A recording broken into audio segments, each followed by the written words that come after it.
La différence entre l'illusion et la manipulation, le saisissement, la compréhension de cette différence-là, pour l'homme, est fondamentale pour lui permettre éventuellement de prendre conscience des assises de sa conscience. Ce qu'eux autres appellent les assises de sa conscience, c'est la personnification occulte de son moi dans les mondes invisibles.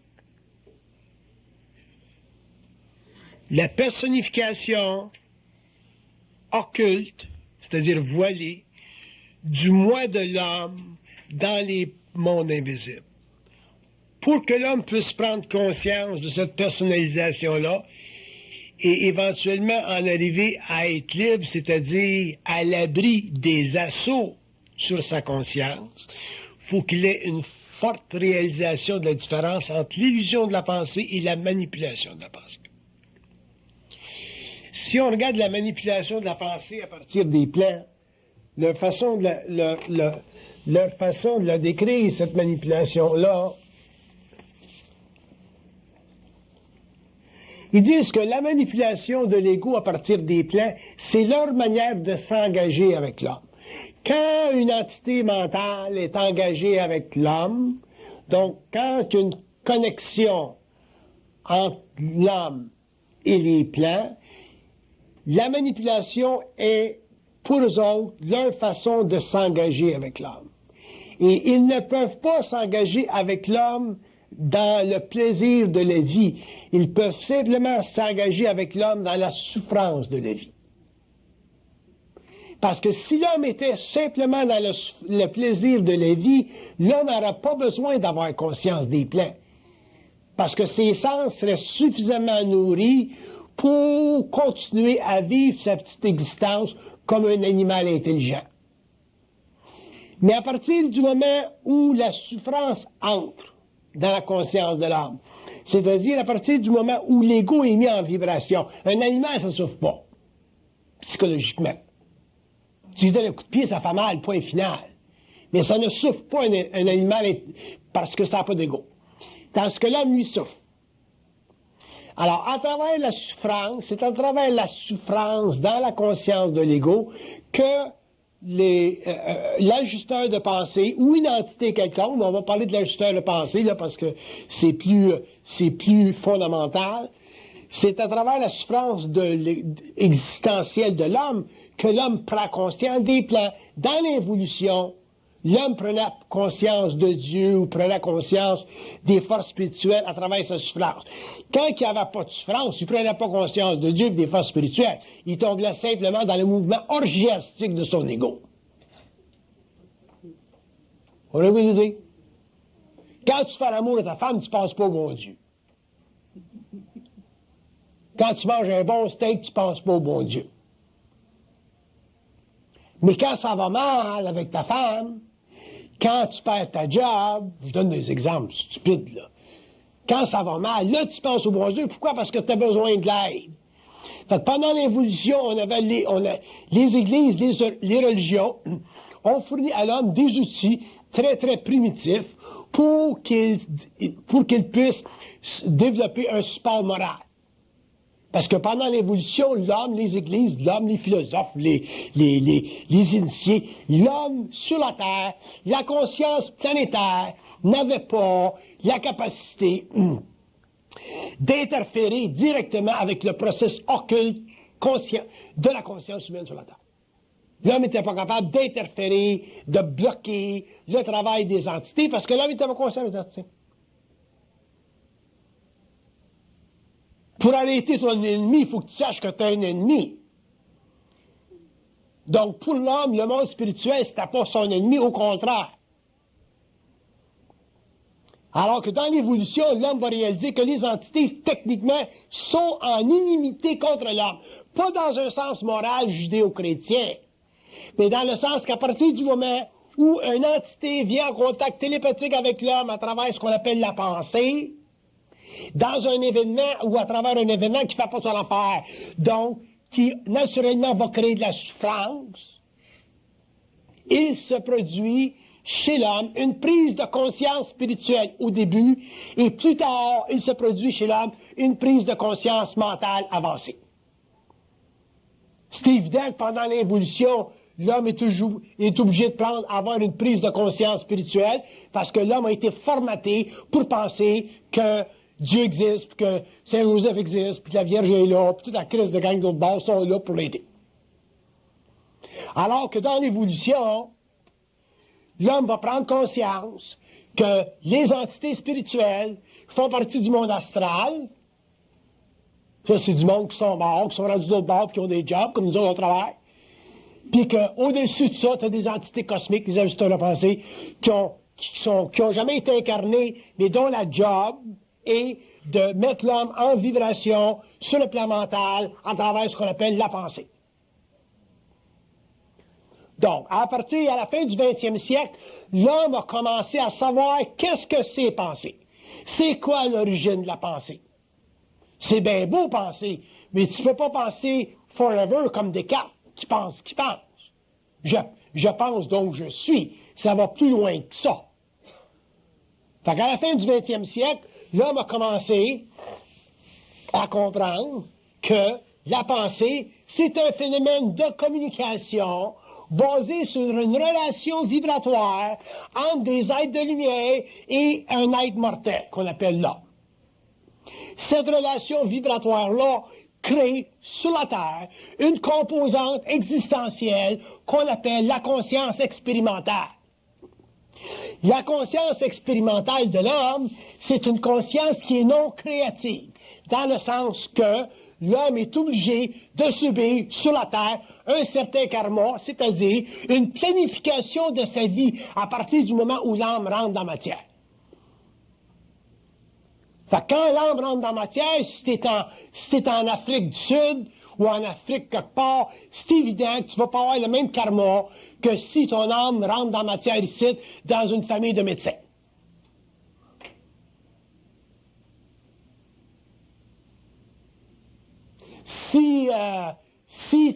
Si t'es une fille puis tu rentres dans le corps si t'es un homme puis tu rentres dans un corps de femme en Chine au 19e siècle, c'est sûr que tu vas pas avoir la même vie que les filles ont vécu durant la période victorienne en Angleterre. Donc, le karma planétaire, ça fait partie de l'inconscience ou de la conscience expérimentale de l'âme, et un jour, il faut que l'homme en arrive à se libérer de ça. Ça veut dire ça que l'individu qui a une programmation à cause de son incarnation, faut qu'il en arrive à travers la réalisation de sa conscience mentale, c'est-à-dire à travers l'élimination des éléments psychologiques de son moi existentiel, c'est-à-dire sa conscience expérimentale, c'est-à-dire sa conscience qui est construite d'un bout à l'autre de la mémoire de la race. Faut que l'homme un jour se libère de ça. Ça, c'est l'homme qui aura une conscience supramentale. Il sera libre de la mémoire de la race, mais il pourra respecter la race. Fait que si t'es un Russe, puis tu viens d'Afrique du Nord, d'Afrique du Central, ainsi de suite, si tu as une conscience, tu vas respecter ta race, tu vas respecter tes parents, mais tu vas te libérer de la mémoire de la race. Si tu étais un Juif en 1939, tu vas te libérer de la mémoire de la race, tu vas pouvoir te sortir et t'en aller à New York, puis éviter le conflit hitlérien. Parce que ta conscience mentale te permet de voir à travers les illusions de la mémoire de la race. Et toutes les races sur la Terre ont des illusions parce que les races ont été formatées pour permettre une imbrication de l'âme dans la matière et une expérience de l'âme pendant un certain nombre d'années qui permettrait éventuellement à l'âme d'évoluer subjectivement pour en arriver un jour à mourir puis à revenir encore dans un autre processus incarnationnel. L'homme conscient ne revient plus en incarnation sur la Terre.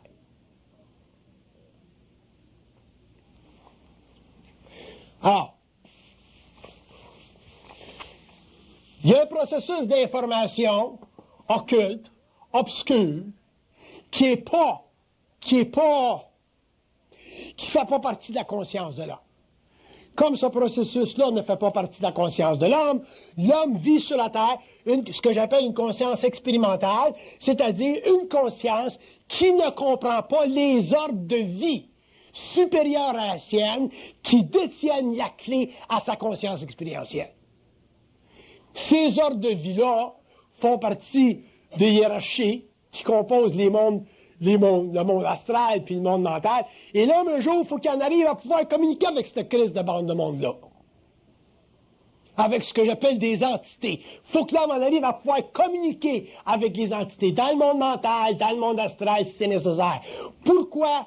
Pour en arriver à contrôler sa destinée. Pourquoi? Comment? Pour en arriver à pouvoir éliminer le karma de sa programmation. Autrement dit, avoir une programmation qui fait son affaire, qui est sous son contrôle. Exemple, le petit gars qui vient au monde en Afrique centrale, il est capable, s'il est conscient, prendre la crise de train, s'acheter une ticket, mettre son argent de côté, puis arriver à Paris. Se sortir du marasme d'une vie sociétale absolument abrutissante pour un esprit qui est trop évolué. Ça fait partie de la liberté de l'homme. Ça fait partie de toutes les causes, toutes les composantes, toutes les pigeonholes qu'on appelle en anglais, à l'intérieur desquelles nos vies ont été statuées depuis notre naissance. On a eu nos parents pour nous garder là-dedans, on a eu les églises pour nous garder là-dedans, on a eu les idéologies pour nous garder là-dedans. Toutes les architectures du mental expérientiel de l'homme sur la Terre ont servi à garder l'homme dans l'ignorance perpétuelle qui fait partie de ce qu'on appelle la composante créative d'une civilisation mécanique.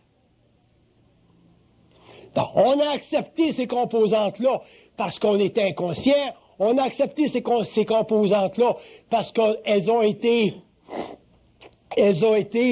dirigées vers notre mental qui était totalement actualisé ou mis en vibration par un processus fondamentalement aliénant qu'on appelle la croyance. La crise de croyance que j'haïs et que je déteste et dont contre laquelle je lutte depuis 30 ans de ma vie. Depuis que j'ai vécu à Fusion 39. La crise de croyance. L'homme n'a pas à croire à rien. L'homme a à savoir, point final.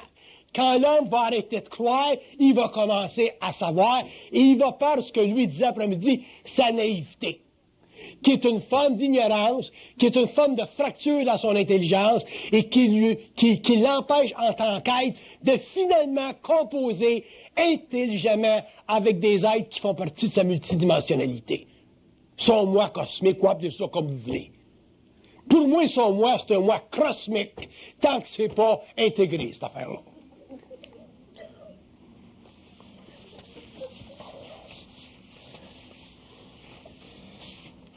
Alors, il doit venir un temps dans l'évolution de l'homme. Ça, comment est-ce que je pourrais vous dire ça? Dans toute transformation fondamentale d'un statu quo, ça demande une révolution.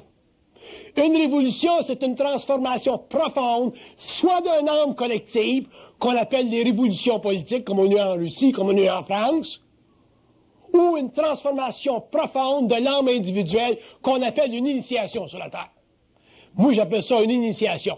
Une initiation, c'est une révolution, c'est-à-dire, c'est la fin d'un homme ancien pour la naissance d'un homme nouveau. L'homme ancien, sa façon de penser, quels que soient les paramètres qui constituent cette architecture-là, ne peut plus survivre à une lumière qui est libre de la forme, qui est libre de l'illusion de la pensée et qui est libre éventuellement de la manipulation d'un ajusteur de pensée.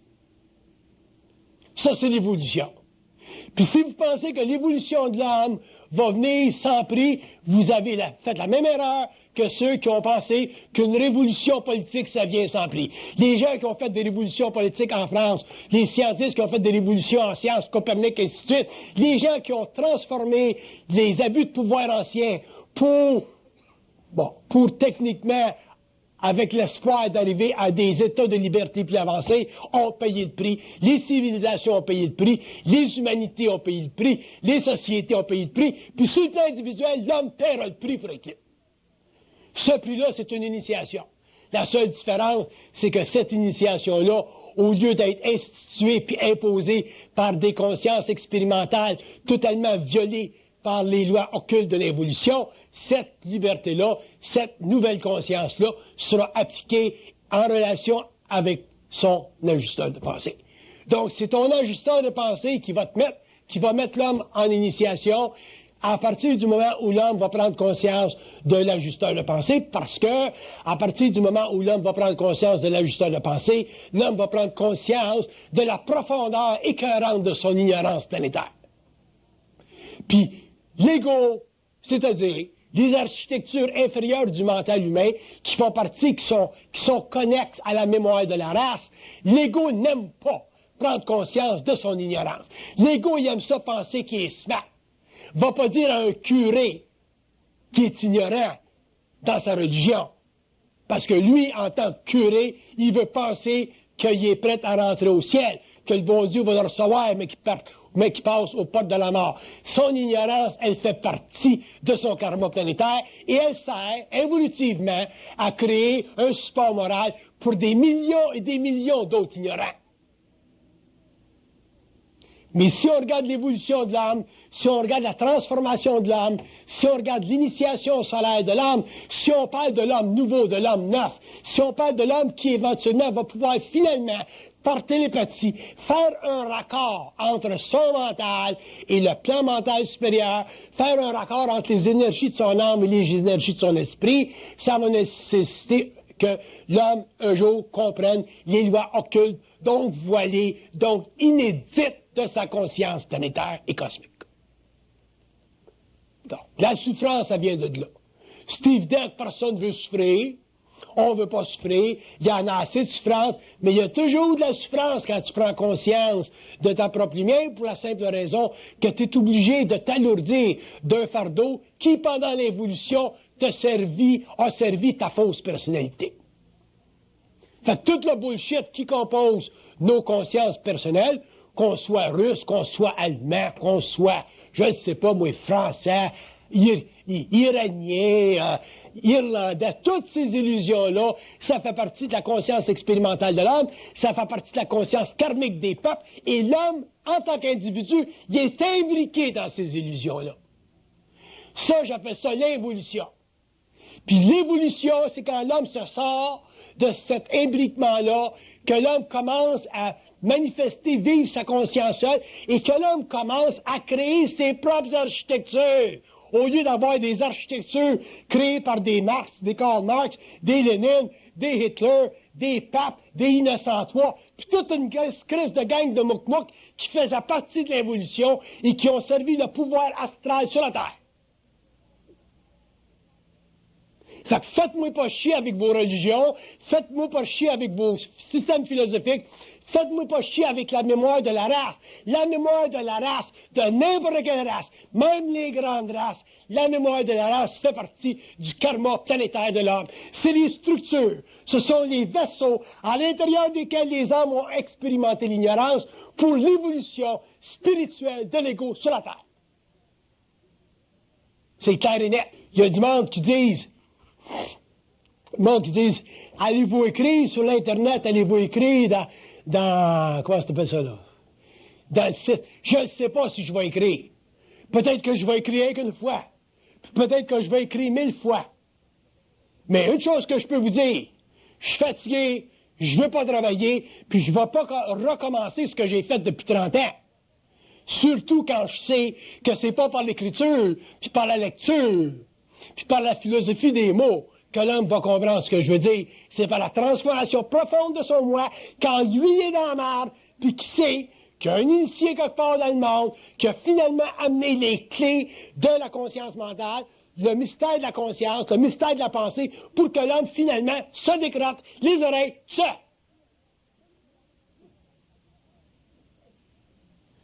Fait que la chance que j'écrive est pas claire. Je suis pas sûr. Je peux écrire si j'ai des très bonnes questions, s'il y a des choses que j'ai pas répondues dans 30 ans. Peut-être que je peux écrire des petits mots. Mais occupez-vous pas de ça, puis pensez pas que je suis à la disposition de vos égos spirituels et que je suis obligé, pour quelque raison que vous pensez, de répondre à vos questions. Apprenez à répondre à vos propres questions à partir du moment où vous savez, sur la Terre, que l'homme est un être manipulé dans sa conscience mentale. Vous les avez, les réponses, on les a toutes, les crises de réponses. Je ne suis pas plus smart qu'un autre, j'ai simplement su faire avant vous autres pour savoir aujourd'hui ce que je vous dis. C'est la seule différence. Fait que les réponses, on les a toutes, le savoir, on les a toutes. Par contre, on a peur de savoir qu'on le sait. On a peur de savoir qu'on le sait. Fait que tant que vous allez avoir peur de savoir ce que vous savez, tant que vous allez avoir peur de supporter ce que vous savez, vous ne pourrez pas expérimenter un petit peu de votre intelligence, puis vous serez toujours vous serez toujours à la recherche de mouk-mouk comme moi. Moi, je peux servir dans un certain sens, mais à un certain point, je peux plus servir parce que l'homme, faut qu'il découvre par lui-même son propre mystère. Moi, je vous explique simplement les configurations occultes de l'ego, puis je vous explique simplement comment l'homme fonctionne à partir du plan mental et comment les structures de sa conscience mentale évolutive ont servi pendant l'évolution au pouvoir astral sur la Terre. Puis avec l'évolution, la conscience supramentale sur la Terre, puis tous les processus évolutifs qui vont se faire dans des centaines et des centaines de générations, c'est évident que l'homme de demain, il ne sera pas l'homme d'hier. Puis c'est pour ça que je suis toujours en calice. Je suis en calice depuis 30 ans. Je ne sais pas pourquoi ma pression sanguine ne saute pas. Mais je suis en calice. Pourquoi? Parce que je suis en perpétuelle lutte contre l'illusion astrale.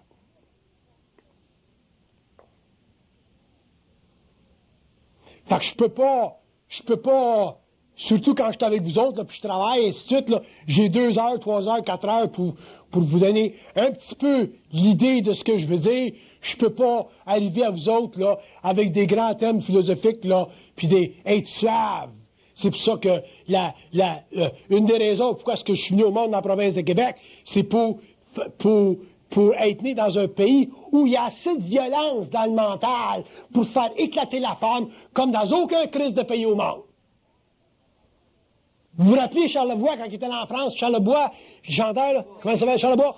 Il est arrivé à Paris, là, puis il voulait chanter sa scène, là, puis toutes les crises de français étaient là, puis il parlait, blablabla, puis il a pris sa crise de guitare, puis il l'a cassé, il dit, tabarnak, je m'en viens ici, là. Il dit, vous allez écouter ma crise de musique ou je vais crisser mon camp. À partir de ce moment-là, il est devenu une star. Vous rappelez ça? Ça, c'est le Québécois calice. Puis c'est à partir du Québec que cette transformation-là, ce travail profond-là va se faire. Ça ne va pas se faire à travers les grandes capitales psychologiques et philosophiques du monde, comme Paris. Moi, quand je vais à Paris, checkez vos crises d'os, c'est fini le Parisien avec moi là-bas. Je les envoie à ces chiens calices qui se rappellent de mon nom. Le crise de bullshit, les grands mots, là. Merde. Mangez donc de la stimade, d'accord. Puis je ne vois pas les Américains, mais c'est trop spirituel. On est bien placés ici. On est entre les deux gros blocs. La grosse civilisation mécaniste américaine spirituelle, là, puis tous les Européens là, qui sont pétrifiés dans de l'occultisme puis de l'ésotérisme là, à la, je sais pas moi.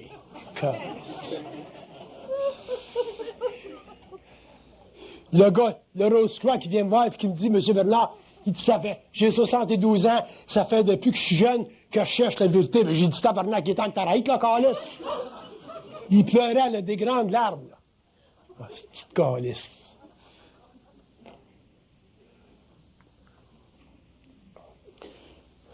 Je peux pas croire que je crie encore, calice.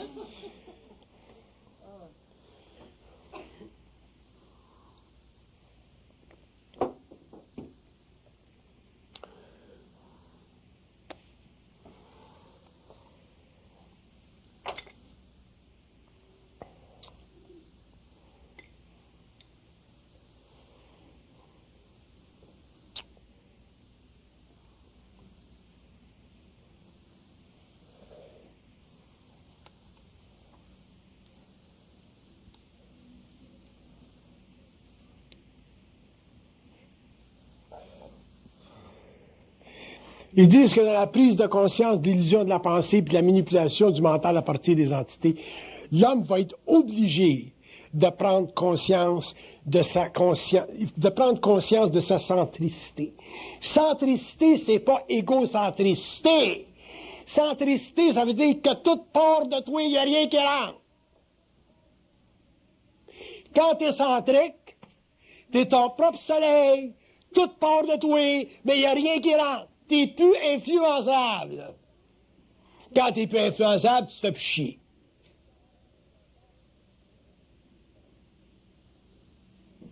Fait que si j'étais un juif, ils peuvent pas arriver avec leur salade.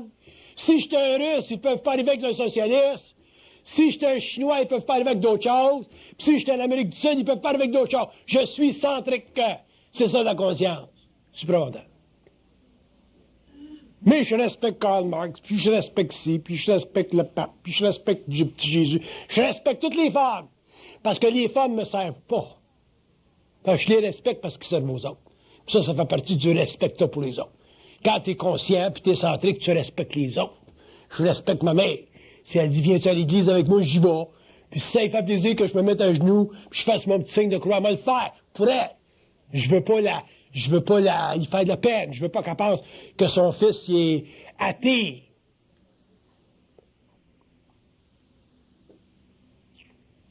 Fait que je fais plaisir. Ça fait partie d'aimer ta mère. Rends l'ignorant ce qui fait plaisir. Et garde ta conscience à toi.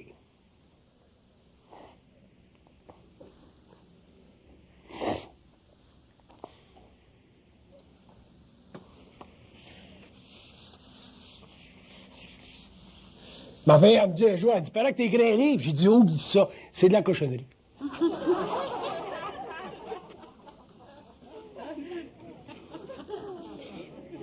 Ça, c'est des réponses intelligentes.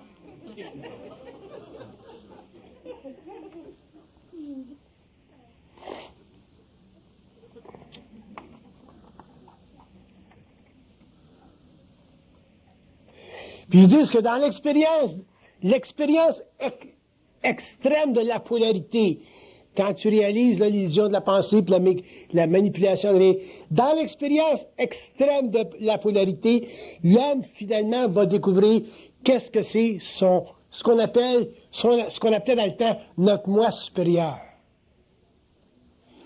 Avec la seule différence que ton moi supérieur, c'est pas la sœur supérieure.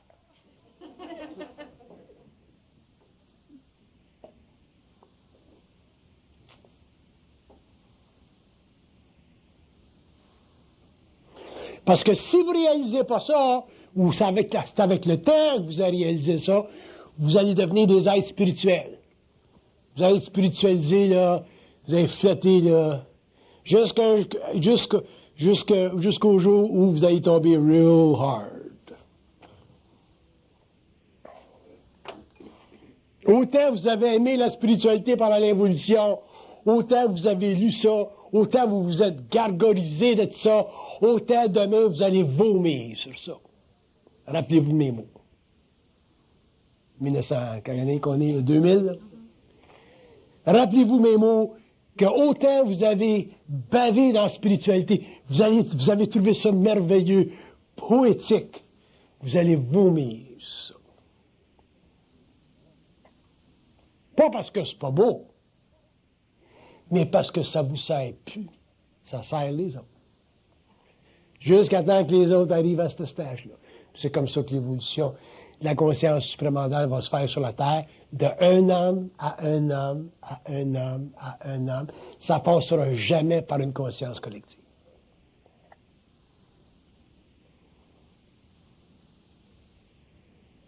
J'en ai reçu un livre dernièrement, là, bien fait par un maître québécois, là. Beau livre. Un travail ardu pendant des années. Je suis pas capable de lire ça.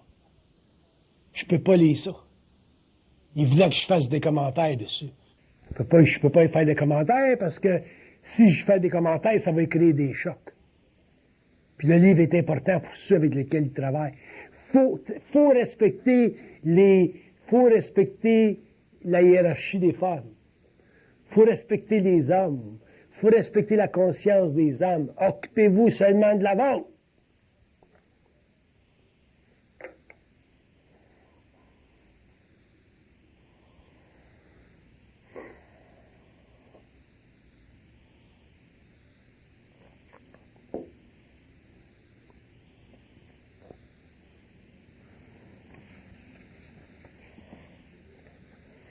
Il y a des gens qui me disent comment se fait que vous parlez des entités comme si sont pas fins. Vous les louangez pas. Tout. Puis quand le monde me pose des questions de même, je sais pas quoi répondre parce que ils sont pas dans l'expérience. D'abord, ils ne sont pas dans l'expérience télépathique, ils ne sont pas dans l'expérience du mental. Ils ne dealent pas directement avec eux autres. Ils ne connaissent pas leur ennemi. Quand tu ne connais pas ton ennemi, tu ne peux pas être en crise contre. Mais quand tu connais ton ennemi, quand tu sais comment est-ce qu'il fonctionne, pourquoi est-ce qu'il fonctionne, puis ça n'a rien à faire avec les doctrines des églises, puis ça n'a rien à faire avec les doctrines morales, puis ça n'a rien à faire avec les doctrines spirituelles, que ça a simplement à faire avec l'ouverture des sens psychiques entre l'homme sur le plan matériel et l'homme sur le plan cosmique, pour en arriver un jour à ce que l'homme retourne à la fameuse source. Pas que l'homme s'endorme dans le voyage. Différent. Ils sont obligés d'être de même.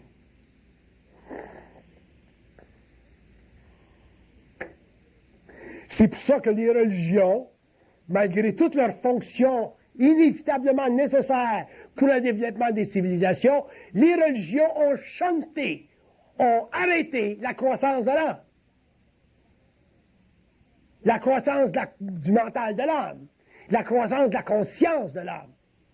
Et le pouvoir, au lieu d'être de l'homme, dans l'homme, pour l'homme, il était pour les structures. Il était pour les civilisations. C'est fini avec l'évolution de la conscience supramentale. Ça commence un petit peu au niveau de l'inconscience des races, là. Il y a un processus d'individuation qui est en train de se créer dans le monde, là. Tu fais plus chier les jeunes aujourd'hui comme avant, hein? Nous autres, on est des vieux cons encore, là. Mais les jeunes aujourd'hui, là, t'es fait plus chier. Les gouvernements font plus ce qu'ils veulent avec, là. Vous voyez ça, là, quand l'AMF se présente à Seattle, là, ou à Washington, puis que les jeunes descendent des rues, là, puis qu'ils décident, là, que les gars qui sont à la charge de la Banque mondiale, là, ils vont les écouter, là. Il va se passer quelque chose, là. Les jeunes, aujourd'hui, commencent à avoir du torque. Bon, c'est inconscient, ça fait partie de l'inconscience. Il n'y a pas d'individualisation là-dedans. Mais il y a un processus. Il y a un processus de conscience individuelle, sociale, un petit peu plus averti que dans notre temps. C'est pour ça que les jeunes, aujourd'hui, dans un sens, sont en train de mettre toutes les affaires à l'envers. La musique, à travers notre crise de musique, sont en train de mettre le monde à l'envers. À travers le cinéma, sont en train de mettre le monde à l'envers. À travers la façon de vivre leur sexualité, sont en train de mettre le monde à l'envers. Mais dans le processus de mettre le monde à l'envers, sont en train de libérer l'homme des anciennes formes de l'involution. Fait que la jeunesse, puis ça a toujours été la jeunesse qui a servi la vieillesse. Mais moi, je vais un petit peu plus loin. Je prends le jeune, là, qui n'a pas d'identité, qui est simplement, qui flirte avec la liberté provisoire, là, puis je l'amène un step plus loin, dans sa conscience personnelle, dans sa conscience individualisée, pour qu'il n'ait plus besoin d'aller à l'IMF, qu'il n'ait plus besoin de s'identifier là, comme un maniaque à la musique qui se passe, qu'il n'ait plus besoin de s'accrocher à des fils pour avoir l'expérience puis l'élixir de la sexualité, ainsi de suite, pour qu'il en arrive finalement à vivre une vie qui est basée sur sa conscience à lui. Point final. Qu'il n'ait plus besoin de se comparer aux autres jeunes dans son milieu, ainsi de suite, puis qu'il n'ait plus besoin de les suivre comme un singe. Ça, c'est le step plus loin, la conscience individualisée.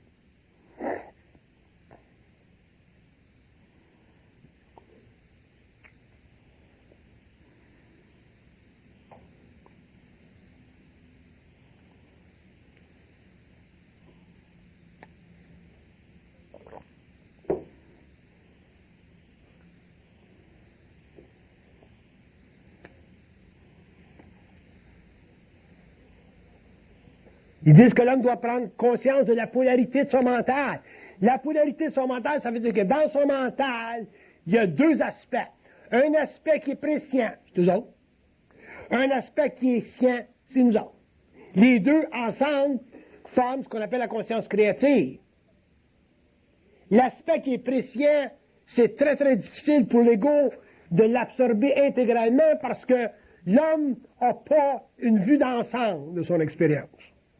Eux autres savent ce que tu vas faire dans 20 ans, dans 10 ans, dans 15 ans. Ils savent qu'en te faisant faire telle affaire aujourd'hui, tu vas arriver à telle affaire demain, tu vas arriver à telle affaire d'après-demain, tu vas arriver à telle affaire l'an prochain, puis ils t'amènent là, bang, bang, bang, bang, pour que tu rencontres ta future femme en Afrique du Nord quelque part. Ils savent, OK.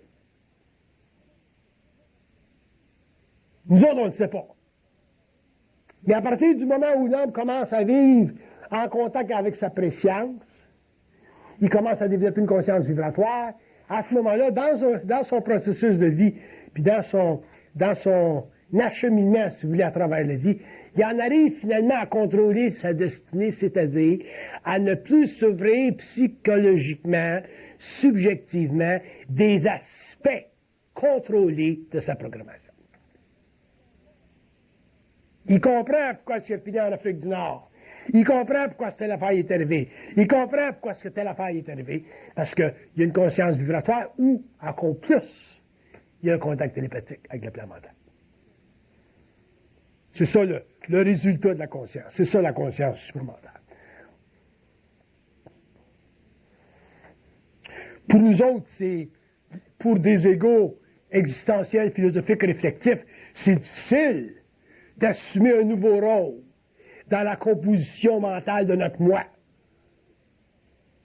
Quand on a vécu pendant 20 ans, 30 ans, 40 ans, 50 ans, à l'abri de ça, sous le parapluie d'une pensée réflexive, structurée par le pouvoir temporel, dictée par l'élite intellectuelle des différentes civilisations. Puis arrivé tout seul, là, seul, tasser Descartes, tasser l'Église, tasser Platon, tasser Socrate, ou aller plus loin que Platon, plus loin que Socrate, plus loin que les philosophes. Réaliser pourquoi la philosophie est impuissante. Parce que l'homme n'a pas été capable de développer une critique absolue. Être le concept, l'idée que l'homme a le pouvoir de développer une critique absolue, ça le fait trembler dans ses pattes, dans ses bottines. Pourquoi? Parce que l'homme n'est pas capable d'assumer, le pouvoir de son mental individualisé. Qui c'est qui dit à toi en tant qu'individu que tu n'as pas le pouvoir de penser créativement en fonction de paramètres qui sont fondamentalement absolus, c'est-à-dire qui sont dictés par une conscience créative qui est absolue, puis qui est canalisée à travers toi, qui est capable de la recevoir parce que tu penses pas que tu penses. Il n'y a personne qui peut t'empêcher ça. Excepté toi-même, si tu as peur, si tu crains ta propre individualité. C'est pour ça que je vous dis, il y a bien du monde qui savent bien des affaires, qui savent beaucoup de choses. Il y a des hommes qui savent beaucoup de choses, mais ils ont peur de savoir qu'ils savent ça. Ils le mettent de côté. Ils vont aller voir le voisin, ils vont dire, qu'est-ce que tu penses? Tu penses-tu que c'est vrai, ça, ce que je te dis? Ils ne sont pas capables par eux autres,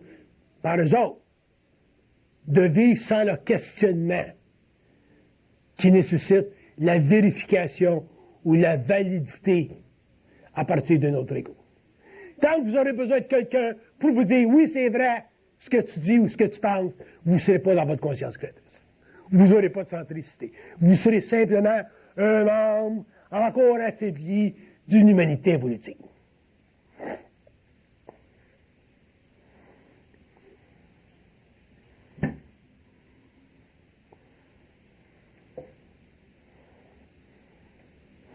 Moi, il faudrait que je me remette en question, je deviendrais fou instantanément. La réflexion, ça serait too much pour mon mental?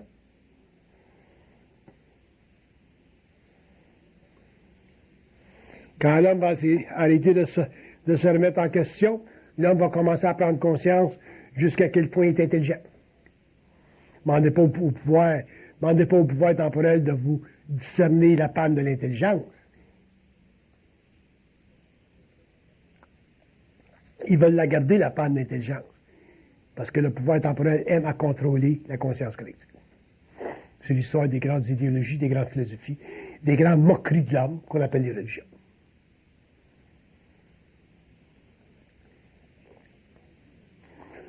Je vous l'ai déjà dit, moi j'ai testé, là je fais plus ça aujourd'hui parce que je suis trop habitué au contact, mais en 69, quand j'ai vu la fusion, j'avais testé le Notre Père qui est aux cieux.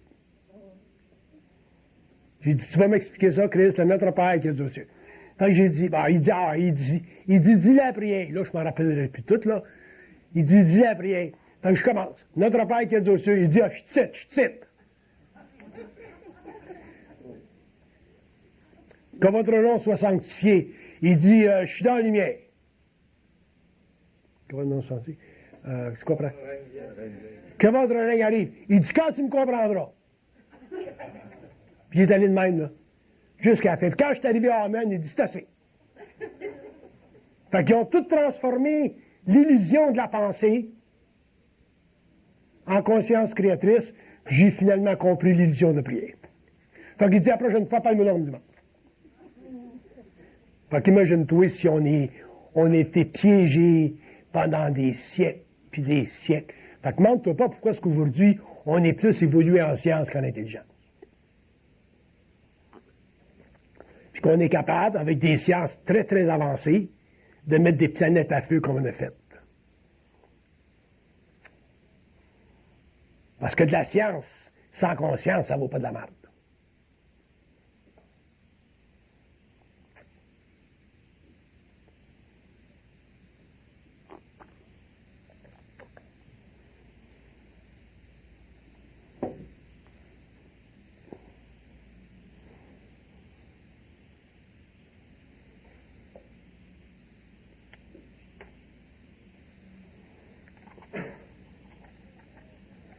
Ils disent de la conscience individualisée, ça n'a aucun substitut. Ça veut dire ça qu'un homme qui a une conscience individualisée ne peut pas avoir de substitut en tant qu'être. Quand même votre conscience, elle est un petit peu individualisée, il n'y a pas de substitut. Après ça, elle est plus individualisée, puis plus individualisée, puis plus individualisée.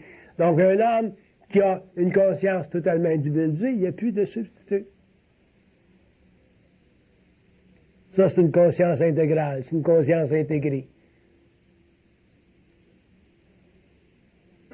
Donc, c'est pour ça que je dis, regardez-les bien, vos vies, puis vos connexions avec les systèmes de pensée puis les systèmes de valeurs. Parce que ce sont ces systèmes de pensée et de valeurs-là qui tiennent l'homme emprisonné du pouvoir temporel. Puis tant que vous ne serez pas capable, en tant qu'individu, de vous libérer de ça, vous ne pourrez jamais bénéficier, vous ne pourrez jamais être libre. Vous aurez un libre arbitre, mais vous ne pourrez pas être libre. Moi, je n'ai pas le droit en tant que personne publique, puis j'ai pas le droit en tant que personne publique d'influencer le monde au niveau de certaines valeurs moraux-sociétales. Je n'ai pas le droit de faire ça parce que je créerais plus de bouleversements que d'autres choses. Mais la petite fille qui se fait mettre enceinte par un gars qui part et qui s'en va, puis qui a le dilemme philosophique, psychologique, de savoir elle garde-tu ou elle garde pas son enfant, il faut qu'elle soit un jour capable, elle-même, par elle-même, de savoir ce qu'elle fait avec. Mais si la petite fille est dans une conscience réflexive, qu'elle est extrêmement ancrée dans la mémoire de la race, c'est évident qu'elle va vivre une souffrance psychologique à son paroxysme. Pourquoi? Parce qu'elle n'aura pas d'identité. Moi, je n'ai pas le droit publiquement de vous donner les réponses à ces questions-là. Parce que je n'ai pas le droit d'influencer la société ou l'individu dans la société, surtout si ce que je peux dire peut aller contre les lois sociales. dans certains pays, dans certaines régions du globe, et ainsi de suite. Mais je peux vous dire une chose, que la petite fille, un jour, si elle se conscientise, elle va avoir la réponse très, très facile à son dilemme. Donc, quand tu es conscient, les réponses philosophiques, les dilemmes philosophiques n'existent plus.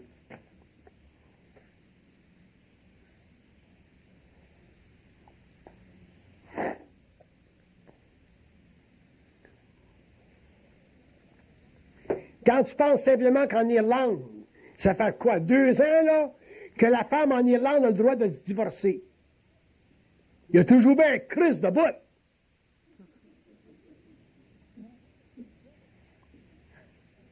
Deux ans. Faut-tu être tata? Ça va loin, le pouvoir des religions. Puis la crainte des peuples, la crainte spirituelle des peuples, puis le pouvoir des gouvernements, puis la crainte des gouvernements de brimer le pouvoir des églises, qu'ils ont supporté pendant longtemps. Ça va loin.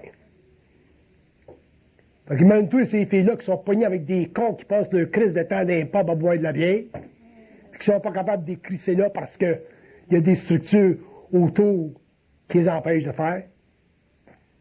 Demande-toi pas pourquoi les femmes souffrent.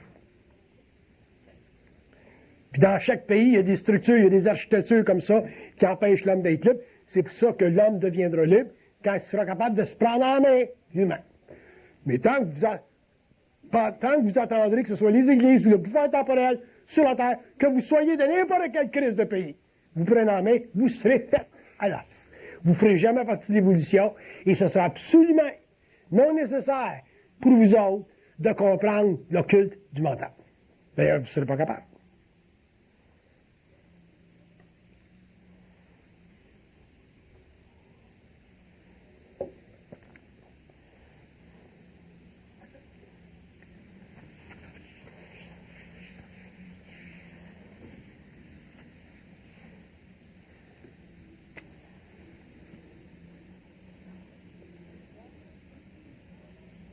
Quand l'homme comprendra que sa relation avec les plans est une relation morontielle et non pas une relation planétaire ou astrale, l'homme comprendra qu'est-ce que c'est être réel.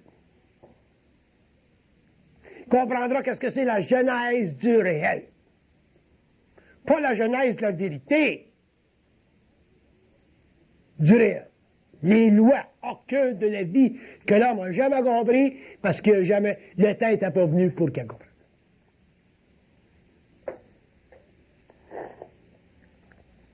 Le lien avec le plan mental, c'est un lien morontiel. Ça veut dire quoi?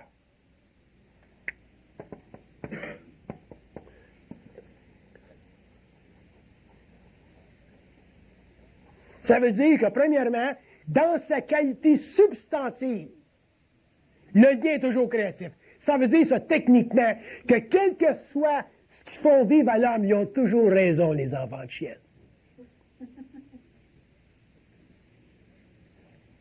C'est réel, ça? Pardon? C'est réel. C'est réel, dans le sens qu'ils ont toujours raison parce qu'ils font toujours un travail d'ajustement. Puis ils font un travail d'ajustement à travers nos faiblesses à nous autres, nos craintes aussi, nos autres. Fait que c'est toujours réel. Ça fait mal, mais c'est réel. Puis après ça, on regarde en arrière, on voit le changement, puis on dit, ouais, il y a raison, l'enfant de chien. Mais on les haït pareil. C'est comme ça, là, le meilleur exemple, c'est comme un trainer qui entraîne un athlète olympique. Tu sais, quand le gars, il pousse l'athlète au bout, là, puis va donc faire un autre 25 000 le matin, là. Viens pas me dire que l'athlète l'aime, son trainer. Mais quand il gagne aux Olympiques, tabarnak, il l'aime, son trainer. C'est un petit peu de même notre relation avec eux autres. Moi, je les haïs comme aucun initié n'a jamais haï les plantes. Puis par contre, je suis capable, en conférence, de vous dire, ils ont toujours raison, les enfants de chien.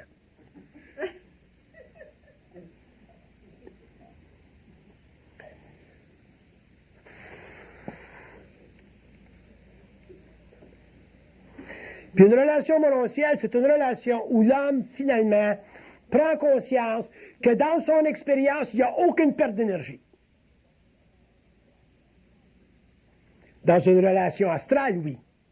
Dans une relation morontielle, l'homme prend conscience qu'il n'y a aucune perte d'énergie. Pourquoi? Parce que c'est ultimement qui ont toujours raison, les enfants de chienne. Moi, je vous conterai des expériences que j'ai vécues en tant qu'initié dans ma vie.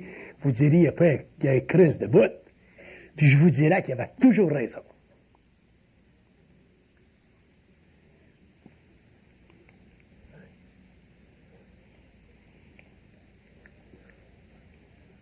Ils disent que dans une relation morontielle, l'homme est capable de vivre sa puissance sans nécessairement vivre le pouvoir. C'est intéressant. Checkez-la, celle-là. Checkez-la, celle-là. Parce que vous allez vous faire prendre dans celle-là. Le pouvoir, c'est pas morontiel, c'est astral. La puissance, c'est morontiel. C'est quoi la différence entre les deux? Au-delà de ça, le pouvoir, c'est pour l'ego. La puissance, ça fait partie de la fusion de l'âme et de l'esprit. Il n'y a plus de trace de break dans la puissance. Quand un homme est en puissance, il n'y a plus de trace de break en arrière. C'est comme tu brûles du gaz avec ton char, mais il n'y a plus de carbone, il n'y a plus de fumée, c'est clean, c'est comme l'hydrogène. Dans la puissance, c'est clean. Dans le pouvoir, il y a des traces de break. Que ce soit le pouvoir spirituel, que ce soit le pouvoir des maîtres, que ce soit le pouvoir des religions, que ce soit le pouvoir de n'importe quoi. Dans le pouvoir, il y a des traces de break. Dans la puissance créative de l'homme, il n'y a aucune trace de break. Fait qu'un homme qui est en puissance créative, qui est en conscience morontielle, il peut faire n'importe quoi, il peut dire n'importe quoi, c'est toujours clean. C'est toujours transparent. Il n'y a pas de trace de break. Il met l'homme en vibration, c'est tout. Mais, il ne met pas l'homme en soumission. Au contraire.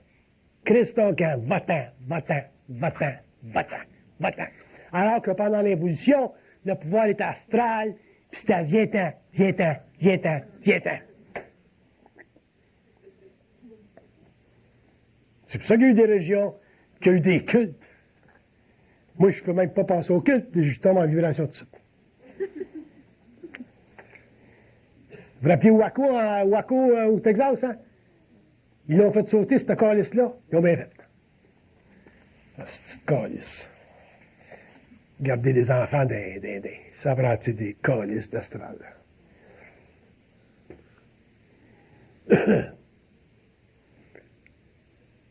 Moi, j'ai voulu un jour, j'étais pour dire, m'aller le fédéral, m'aller le provincial, m'aller la police fédérale, ou n'importe quelle police, puis je vais leur donner des cours dans un culte. Comment ça marche un culte? C'est quoi l'hierarchie d'un culte? Je ne l'ai jamais fait. J'aurais dû le faire. Peut-être que s'il serait venu me voir, parce que la police me connaît, s'il serait venu me voir et m'a dit, M. Berlard, êtes-vous capable de me donner un coup à nous autres, là? Comment ça marche, cette affaire-là? Je t'aurais donné un Christ de coup.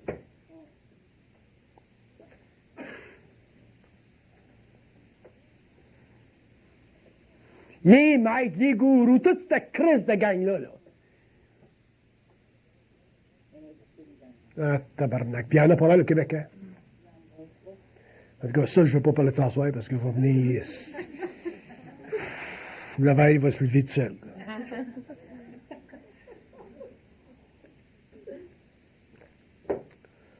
Ah, la puissance puis le pouvoir.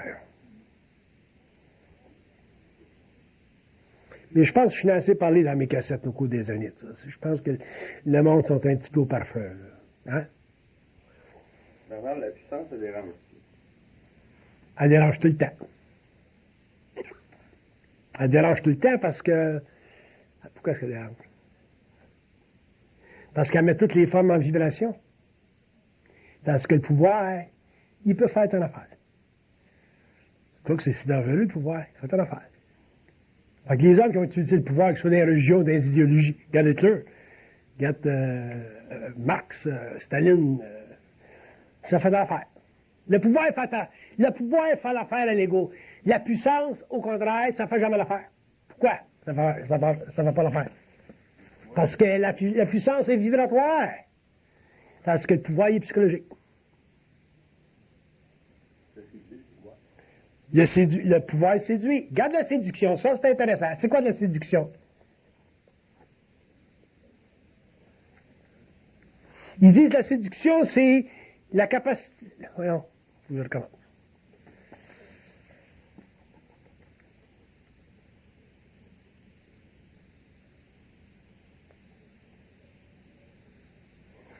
Il dit la séduction, je le perds, il parle trop vite. Fait que il va falloir que je le lise. La séduction, c'est la manipulation de la conscience animale de l'homme jusqu'à temps qu'elle soit endormie. C'est ça la séduction. Bonne définition, ça. C'est ça la séduction. Ça a l'air d'un serpent, ton machin. Ouais, ça a l'air serpent. C'est intéressant la séduction. C'est intéressant la séduction. Je devrais faire une conférence un jour sur la séduction. Il y a des gens qui disent ben, pourquoi vous ne donnez pas des titres? La raison pour laquelle je ne donne pas des titres à mes conférences, c'est parce que je parle de n'importe quoi, c'est important.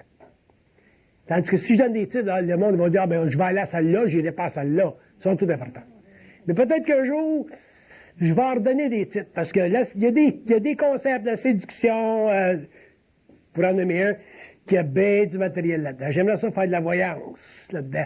Puis voir ce qu'ils ont à dire, ça, à tous les niveaux. Puis tu m'en poses des bonnes questions. Séduction. C'est quoi la séduction?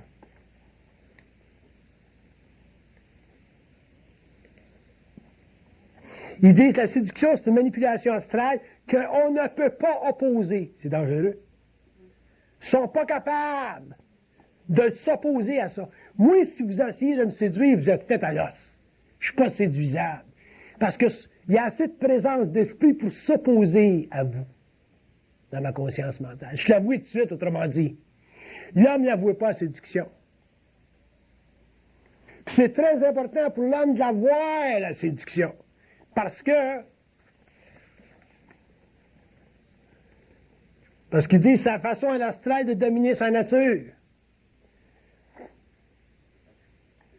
Puis ça revient à la croyance, la séduction.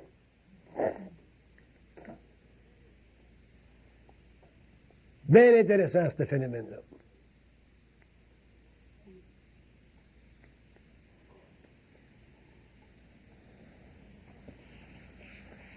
Fait que ça revient à quoi? Ça revient à de la présence d'esprit. C'est quoi de la présence d'esprit?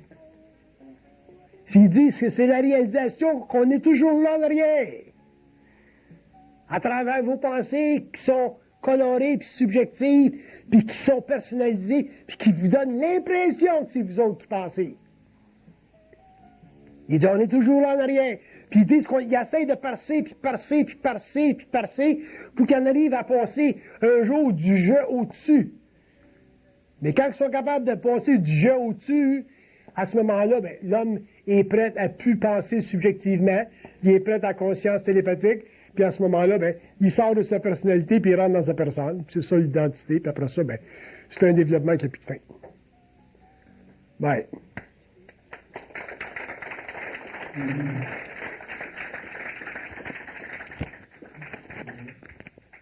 Question?